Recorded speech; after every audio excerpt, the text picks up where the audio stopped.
September 19th, 1944, 07:30 hours. Lorraine, France. The morning fog hung thick and cold across the French countryside as Panther tank commander Unteroffizier Karl Hoffmann peered through his cupola. His hands trembled slightly, not from the September chill, but from the violation of armored warfare he had just witnessed through the mist. Through a brief, agonizing break in the gray void, Hoffmann had glimpsed an American tank destroyer. The vehicle had materialized from nowhere, fired twice, and completely vanished before his gunner can even traverse the heavy Panther turret halfway toward the threat. The smoking, burning hulk of a companion Panther lying barely 50 meters to their left testified that this was no combat hallucination. 42 Panthers of the 113th Panzer Brigade had rolled into the attack that morning, supremely confident in their mechanical superiority. They had been told repeatedly that American armor was inferior and slow. But what Hoffmann had just seen defied every established rule. What armored vehicle could move with such impossible speed, fire a killing shot, and disappear like a ghost? The central mystery of the battlefield was immediately established,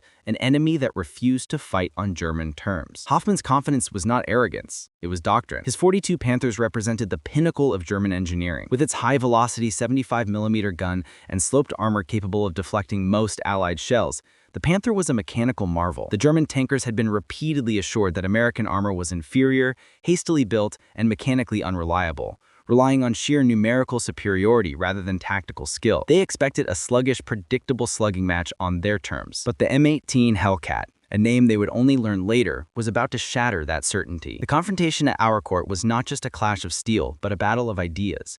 The Germans were fighting for the supremacy of armor and firepower. Their philosophy held that thick protection was the key to survival. The M18 Hellcat was built on a completely revolutionary American philosophy, one that traded armor for a speed that rendered traditional tank tactics obsolete. The German ideal was about to be defeated by a paradox they never believed possible. The confidence of German tankers like Karl Hoffmann was not unfounded. It was rooted in a doctrine forged by devastating combat. German tank development, particularly after the shock of confronting the Soviet T-34 in the Eastern Front, followed an inexorable march toward thicker armor and bigger guns. The German philosophy was clear. Survivability and frontal protection mattered most. This belief drove the relentless, heavy evolution of their armored fists. The Panther, which Hoffmann commanded, weighed 45 tons and mounted up to 100mm of armor on its turret front, representing the pinnacle of this thinking. The progression continued with the Tiger II, which pushed these figures to a massive 70 tons and 180mm of frontal armor. For the Wehrmacht, this heavy evolution was logical. It was the progression from the Panzers of 1940, leading to a mobile bunker designed to win heavyweight slugging matches. This was the tactical status quo, a design philosophy where speed was secondary to the ability to deflect any incoming round. The M18 Hellcat was about to challenge the fundamental premise of this entire confidence system. The American response to the German behemoths was not evolutionary. It was revolutionary. It was a complete rejection of the German doctrine that armor protection was paramount. This new philosophy was born in December 1941 at the newly formed Tank Destroyer Center at Fort Meade, Maryland, commanded by Lieutenant Colonel Andrew Davis Bruce. Bruce had studied the German Blitzkrieg and concluded that meeting tanks with tanks in heavyweight slugging matches was obsolete. His radical vision was to create a mobile, precision weapon that could strike a killing blow and vanish before the enemy could respond. The German march toward thicker armor and bigger guns represented an approach that Bruce considered madness. The American priority was set: speed, firepower, and crew efficiency. Armor protection was deliberately ranked a distant fourth, a philosophy that would have been unthinkable in the Wehrmacht. The core, counterintuitive belief that powered the M18 Hellcat was simple, aggressive, and entirely American. The best armor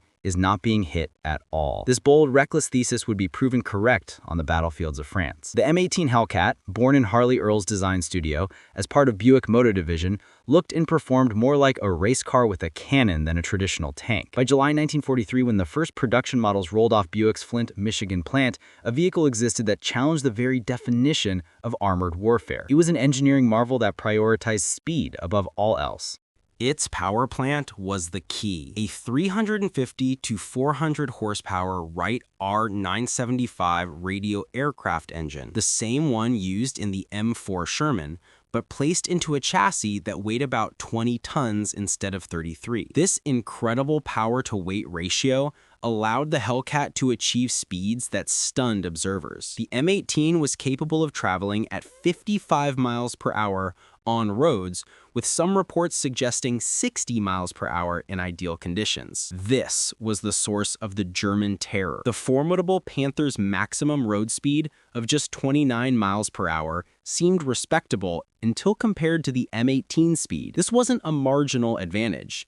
The Hellcat was operating in an entirely different category of movement, allowing it to dictate the terms of any engagement. The M18's revolutionary speed wasn't achieved by a complex new motor. It was a clever technical mismatch that broke the conventional mold of armored design. The precise engineering secret behind the Hellcat's blistering performance lay in its power-to-weight ratio. The M18 was powered by a 9-cylinder, 350 to 400 horsepower Wright R975 radial aircraft engine, the same one used in the M4 Sherman, but placed into a chassis that weighed only about 20 tons compared to the Sherman's 33. The American ability to apply this robust, proven aircraft engine to a chassis 1/3 lighter created an unparalleled power-to-weight ratio for a tracked vehicle. This ingenious repurposing of existing, reliable technology was a hallmark of American industrial innovation. The Germans focused on maximizing complexity and armor. The Americans focused on maximizing performance through simplicity and clever component reuse. The result was a vehicle that simply left the German Panthers behind, turning the Panthers' heavy, sophisticated design into a fatal liability. The M18's design philosophy, speed is armor, extended far beyond its road performance.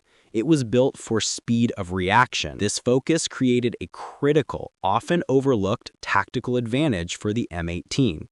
We can see this in the contrast between the turrets. The German Panther mounted a massive, nearly 7-ton turret with thick armor and the long 75mm gun. Because of its immense weight and complex hydraulic system, the Panther's turret required an agonizing 60 seconds for a full rotation. Under combat conditions, with the engine idling to minimize detection, traverse speed slowed even further. The Panther, despite its fearsome gun, was thus functionally blind and slow to respond to an attack outside its immediate front. The M18, by sharp contrast, had a turret weighing just over 2 tons.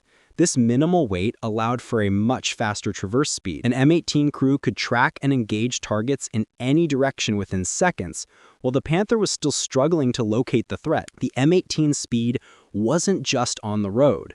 It was in the turret, allowing it to deliver a shot and displace immediately. This micro-mechanical superiority turned the heavy German tank into a ponderous, easy target. The ultimate flaw in the German doctrine of complex perfection was exposed in the field by one factor: reliability. While the Panther possessed fearsome armor, it suffered from chronic mechanical problems. Final drive failures were endemic, a weakness caused by installing a transmission designed for a 35-ton vehicle into the much heavier 45-ton Panther. During the Arracourt engagement, several Panthers were simply abandoned due to mechanical failure during attempted pursuits of the M18s. The M18, built with American automotive mass production and reliability standards, was nearly indestructible under combat conditions. Its maintenance was revolutionary. The engine was mounted on steel rollers, allowing crews to disconnect it easily and roll it out onto the lowered rear cover. Most tellingly, a trained crew could replace the entire M18 engine in less than 2 hours. This same job required a full day on a Panther. This functional, dependable efficiency was an industrial shock to the Germans. Their complex, hand-built marvel was a maintenance nightmare, while the simple, mass-produced Hellcat was mechanically ready to fight again in a fraction of the time. The M18's speed advantage was magnified by a crucial systemic American edge: radio communications. Every single Hellcat carried an SCR 508 FM radio set, providing reliable voice communication between vehicles and with supporting units. This meant American tank destroyer crews could coordinate complex maneuvers in real time, instantly calling out targets, warning of threats, and adjusting tactics as the fluid battlefield demanded. German Panzer units, by contrast, typically only had one radio per platoon, forcing other vehicles to rely on less precise signal flags or prearranged slower maneuvers. This communication gap left German commanders operating in relative isolation, making decisions based on only their limited visibility. The seamless coordination achieved by the American radio network transformed the M18's raw speed into a force multiplier, showcasing a systemic advantage over the technologically and doctrinally isolated German crews. We return to the morning of September 19, 1944. As the two opposing doctrines finally collide. The German 113th Panzer Brigade, supremely confident in their Panthers, crept forward through the thick fog at a slow 5 miles per hour, expecting to brush aside sluggish American screening forces. They anticipated meeting only Shermans, if anything. What waited for them was Lieutenant Edwin Leiper's platoon of 4 M18 Hellcats from the 704th Tank Destroyer Battalion, positioned and idling quietly since before dawn. The first indication the Germans had of the Hellcats' presence was a terrifying demonstration of pure speed. One M18 suddenly roared to life and accelerated from a complete stop to 30 miles per hour in a matter of seconds. This was a speed that would have taken the heavy Panther nearly 30 seconds to achieve. The Hellcat literally burst from its concealed position, raced to a flanking spot, and fired rounds directly into the vulnerable side of the nearest Panther. It was a moment of reckoning. The German crew barely had time to traverse their turret halfway before their heavy, armored beast was knocked out. The Hellcat had proven that speed and reaction time were the new kings of the battlefield. The clash at Arracourt quickly devolved from a conventional engagement into a systematic, brutal execution. The M18 Hellcats burst from their concealed positions, racing towards flanking angles that the German gunners couldn't track. This was the philosophical conflict settled violently. The M18's speed rendered the Panther's heavy frontal armor completely irrelevant. The M18 crews, executing their doctrine perfectly, unleashed high-velocity rounds into the Panther's vulnerable side armor before the heavy German turret had traversed even halfway towards the threat. In a single shocking 5-minute period, 5 German tanks of the 113th Panzer Brigade were knocked out for the loss of just one M18. This was the American tank destroyer doctrine in brilliant, devastating action. One element of the Hellcat served to fix the enemy's attention, while others used their superior mobility and communication to maneuver rapidly for the killing side and rear shots. The German commanders, trained for a linear slugging match, could only watch as their technologically superior tanks were systematically destroyed by an enemy that simply refused to fight according to their rules. The tactical defeat quickly forced the German high command into a humiliating admission of obsolescence. General der Panzertruppe Hasso von Manteuffel, commanding the 5th Panzer Army, issued new tactical instructions that were a surrender of doctrine. His order was simple and devastatingly explicit. Enemy tank destroyers of exceptional speed operating in this sector. Do not pursue, do not engage in mobile battle. This was the final psychological blow to the German armored force. The order effectively reduced the Panther, a tank designed as a mobile offensive weapon intended to dominate the battlefield, to a static defensive pillbox. Manteuffel was officially acknowledging that German armor could no longer compete in the mobile fight, surrendering the entire concept of flexible armored warfare to the Americans. The philosophical victory of the M18 speed over the Panther's armor was now codified in the German defeat orders. The tactical defeat was underscored by devastating economic math that perfectly illustrated the M18's philosophical victory.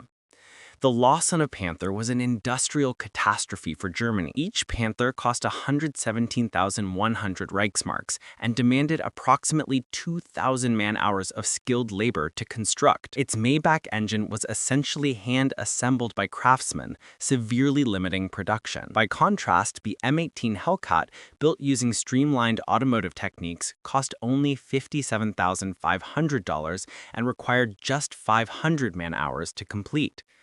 American factories could replace every M18 lost at Arracourt in less than 2 days of production. The Battle of Arracourt saw the 704th Tank Destroyer Battalion achieve a remarkable 2.4 to 1 kill-to-loss ratio against German armor. The loss of 39 Panthers represented over a week's total production for the entire German military. This stark contrast proved that mass production and efficiency were the war's ultimate weapons, crushing the value of German perfection. The psychological impact of facing the Hellcat was immense, going far beyond the immediate tactical losses. These German tankers were veterans, men who had faced the devastating T-34s at Kursk and who believed in the Panthers' invincibility as their vindication. Now, that hard-won certainty was completely shattered. They were experiencing a new kind of fear, the fear of an enemy they couldn't effectively fight, a phantom that refused to stand and duel. The speed difference created tactical situations German training had never addressed. Panthers, designed as mobile offensive weapons, found themselves desperately trying to defend against an enemy that turned every German strength into a weakness. In their desperation, some units resorted to operating Panthers in stationary, back-to-back defensive pairs, attempting to cover all angles. But this act of defense surrendered all initiative to the Americans. The hunters had become the hunted. The psychological superiority German tank crews had enjoyed since 1940 was utterly broken, replaced by the terror of a high-speed, invisible foe. The final, definitive validation of the M18's revolutionary speed came in December 1944 during the Battle of the Bulge. This was the Germans' last major offensive, relying on surprise and rapid breakthrough. But the M18's speed proved a crucial antidote to the German momentum. M18-equipped tank destroyer battalions were repeatedly used to rush to critical blocking positions, often arriving at key crossroads and choke points hours ahead of the advancing German spearheads. This high-speed, strategic deployment repeatedly disrupted German timetables and forced Panther and Tiger units, who were lumbering forward at speeds of 15 to 21 miles per hour, into ambushes they couldn't evade. For instance, the high-speed journey of Team Desaub's M18s to defend Novelle is one of the few documented cases where the M18's top speed was strategically used to gain a position ahead of the enemy. This proved the M18's speed was more than just a tactical advantage. It was strategically vital, allowing American forces to dictate the flow of the battle across a wide front. The M18 Hellcat ended the war with the highest kill-to-loss ratio of any U.S. armored vehicle in World War II, a final, unassailable piece of evidence for the doctrine of speed. The M18 Hellcat's greatest victory was not tactical, it was doctrinal. It was the philosophical victory of a vehicle that didn't attempt to build a better traditional tank, but rather built something entirely different, a vehicle that changed the game. The Germans had taken the concept of the heavy conventional tank to its logical evolutionary extreme. America, however, chose revolution over evolution. The M18 Hellcat proved that a vehicle that prioritized speed, agility, and quick reaction could destroy an enemy that refused to fight on anything but conventional terms. The M18 didn't just win battles, it destroyed German certainty about armored warfare. It proved that in warfare, the race would indeed go to the swift. This legacy was powerfully validated decades later. At a 1985 reunion at Arracourt, German veterans watched in silence as a restored M18 achieved its remarkable top speed, a final stunning testament to the enduring impact of the revolution they had witnessed. The ghost in the fog had become a global doctrine.